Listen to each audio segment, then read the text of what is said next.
আমার মনে হয় আত্মহত্যার চেষ্টা কখনোই ঠিক সিদ্ধান্ত না, কারণ এতে আল্লাহর দেওয়া ফায়সালা বদলায় না, হায়াত কমে না, কষ্ট কমে না, বরং নিজের কষ্ট বাড়ে, গুনার বোঝা বাড়ে, আর সবচেয়ে বেশি কষ্ট পায় পরিবার, যাদের কথা তখন ভাবার শক্তিও থাকে না।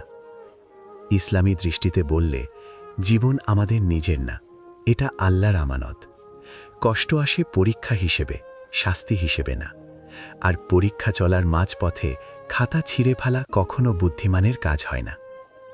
একটা কথা খুব সত্যি, যে মানুষ আত্মহত্যার কথা ভাবে সে আসলে মরতে চায় না, সে শুধু কষ্ট থেকে বাঁচতে চায়, কিন্তু ভুল রাস্তা বেছে নেয়। আল্লাহ বলেন, নিশ্চয়ই কষ্টের সাথেই স্বস্তি আছে, কষ্টের পরে নয়, কষ্টের সাথেই।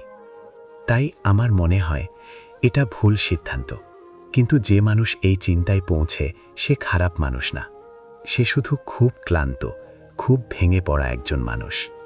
যদি কখনো নিজের বা কারো মনে এমন ভাব আসে, চুপ করে বোঝা বয়ে না নিয়ে কারো সাথে কথা বলা, দোয়ার দিকে ফেরা, সাহায্য নেওয়াই সবচেয়ে সাহসী কাজ।